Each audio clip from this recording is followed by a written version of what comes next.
Hello and welcome to our midweek conversation at First Baptist Sweetwater. My name is Jerry Hendricks. Here's T. Hamilton. We had a good Sunday. We did have a good Sunday. There was a lot going on, and Really? It didn't feel like that much.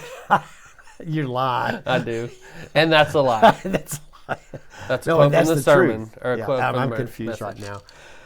now. So on my opening if I ever lie, then I'll tell you that I'm lying, and then I say that's a lie. Right. I had ready, if that bombed, I was going to say, well, that worked better 8 years ago. And But everybody see, remembered that it. was funny. Yeah, everybody remembered it. No, they did not. No one responded. It seemed dead. Oh. Well, I remembered it. Glenn Harrison, though, to his credit, did comment that, hey, we come full circle. And that was sort of the intent. So that was an opening that I used, and I couldn't remember exactly when I used it. It was, I don't think I did it in those 4 weeks of Advent. I think it was after I got here. Right. I don't remember what it was for. It was 8 years ago. Yeah.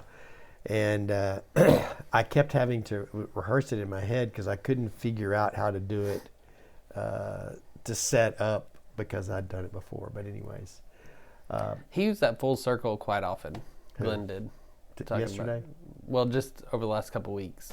When we decided the team that would put together your ministry celebration, yeah. one was Karen, and Karen kind of looked at him and he said, hey, you got us into the mess. You got to get us out. And so that was pretty funny to watch. Yeah.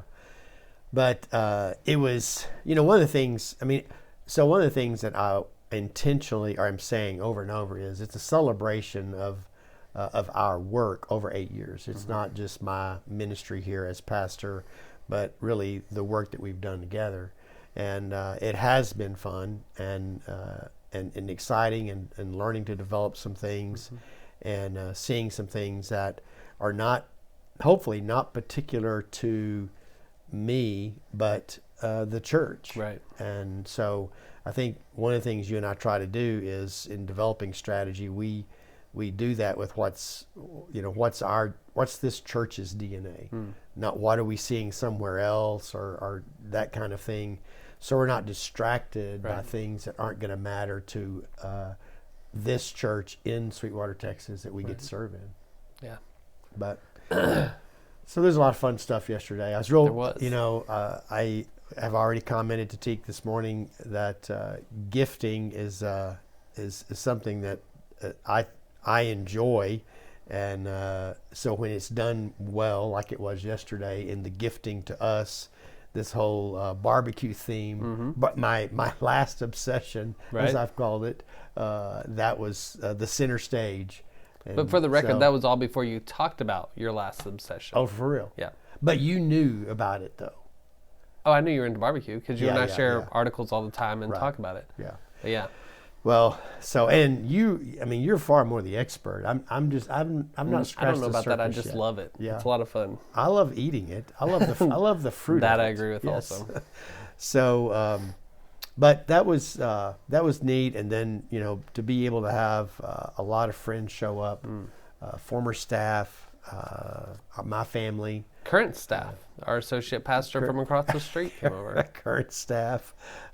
It was good, and to try to keep it in the lane also where we actually had a really good worship service. It wasn't a recognition service. It was a worship service. Yeah, Stacy asked me about that. Said, "Are we going to give the gifts in worship?" And I said, "No, we're still going to have worship. Ministry celebration is afterwards." Yeah. And so, anyways, I was thinking of that full circle part that Glenn keeps bringing up. There were a lot of things that came full circle, including the topic that I was using. But it was an exhausting day for a lot of people. Put a lot into that day. The thing that I had not calculated, I guess, which I don't do a lot of as strategic as I appear. I kind of live day by day on stuff. And so, but it had not really begun to dawn on me that we're not just talking about an 8-year tenure with this church, but it's also kind of signifies, ending of a career in ministry. But even though it's not ending, Talk about the end of the celebration. Yeah, So that's the emotion of that weekend and leading up to it and knowing what was at stake kind of took its toll on me. That's why I knew that I couldn't crack on Sunday morning emotionally, or it was going to be over. I understand. So it would have been a visual demonstration of what Jesus looked like when he was weeping over Jerusalem. Well, if you thought that was exhausting, wait till we got to load up that cooker in your vehicle. Yes. It's going to be exhausting also. So, and I did think of this Sunday afternoon that the last grill I bought, I waited around until I could buy one off the floor that was already assembled. Because I told them I'm not gonna pay you to assemble it, and I'm not gonna assemble it. So you and I may get to spend some time together, Teak. Oh, I'm good. Well, no, I didn't assemble ours. Yeah. But they rolled it out to the vehicle when we got ours, and across that the asphalt just. And I'm still think it's not as good as it could be if I had assembled it on site. Well, and you mentioned you know a little bit more about my life than others might, but I bought a grill for Sweetwater when we moved to Sweetwater. And it's a really nice grill. Mm-hmm. And the one I have at home, or the other home in Abilene, wasn't shabby. It's a hybrid grill, charcoal on one side, gas on the other, and I've thoroughly enjoyed that one. But I knew I needed one over here, and so the doubling up of everything, including the big things like that, in addition to getting a smoker now, I'm grill happy. I'll just put it that way. James is too. He's going, which one am I going to get? I gifted him a grill here for their wedding present. Ooh.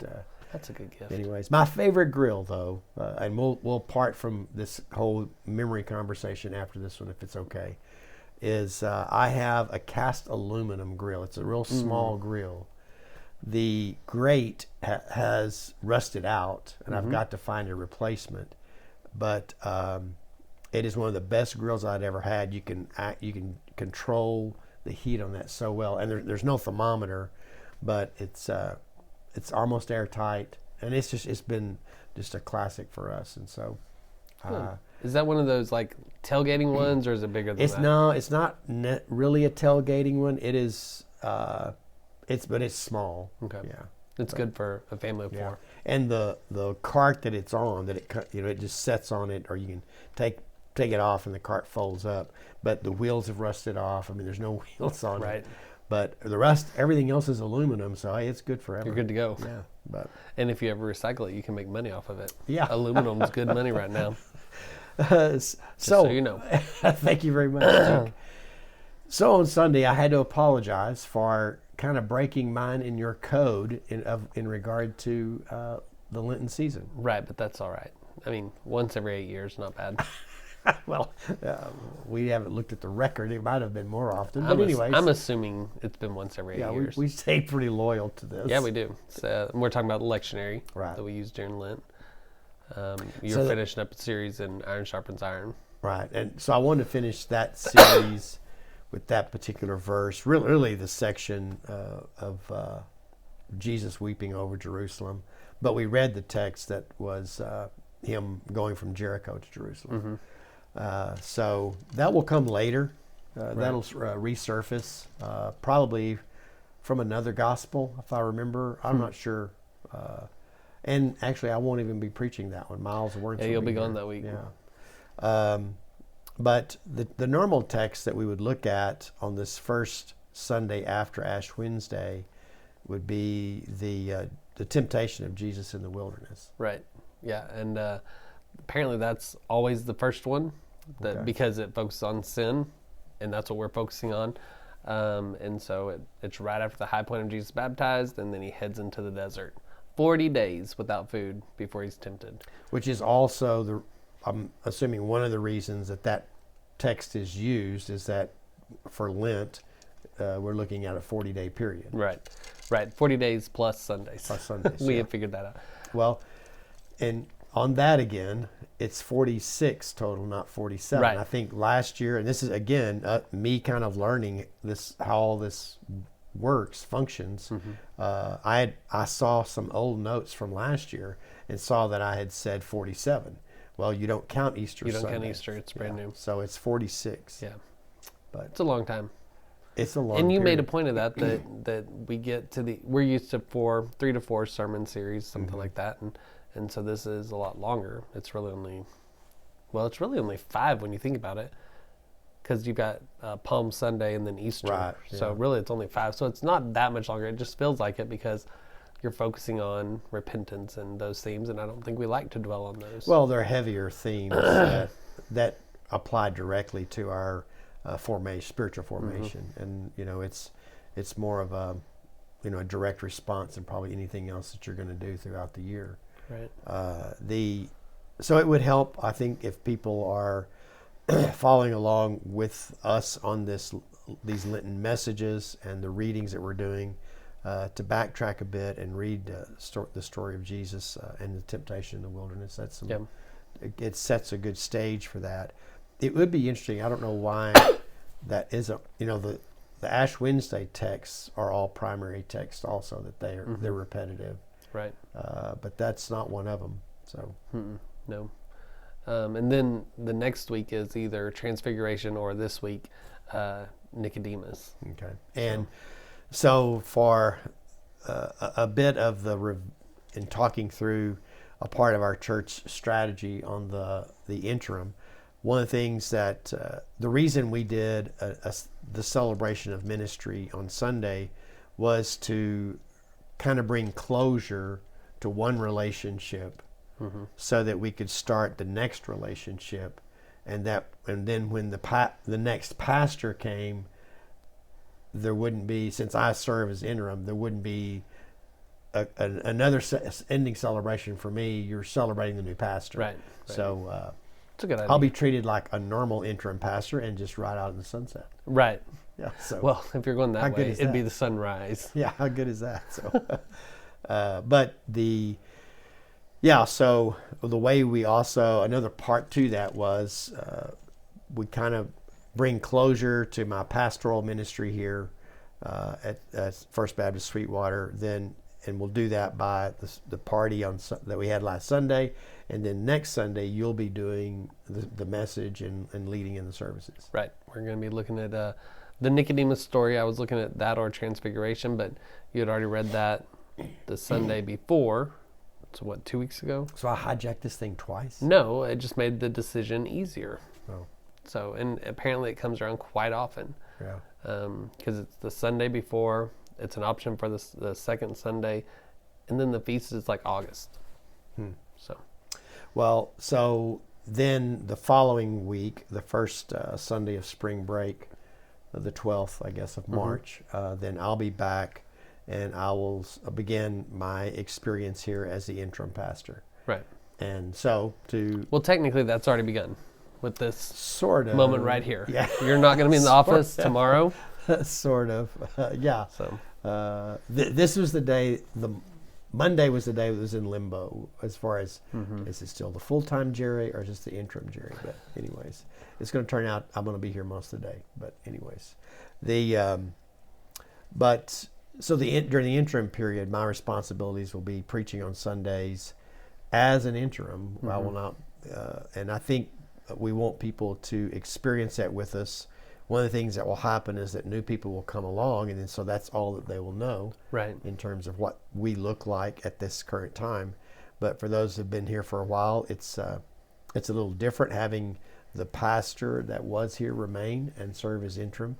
And then there'll be times when I'm gone, and we'll have special speakers. So. Right, like you mentioned with Miles, and then again Dr. Lyle, and yeah. So I guess a part of the interim aspect is that, unlike being full time here, I may be gone, depending on how long the interim goes,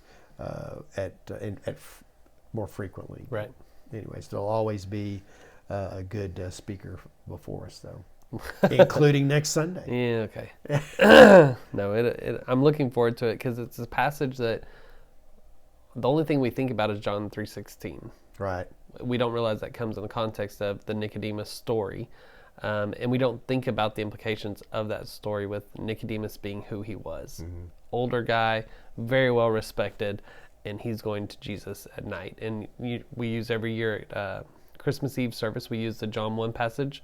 In the beginning of the word, and we talk about light, and this is him coming at night. There's a reason John uses night and darkness in this conversation. Not just literally, but it definitely plays a lot of symbolic nature. Theological symbolic nature. There you go. Yeah. Some big words there.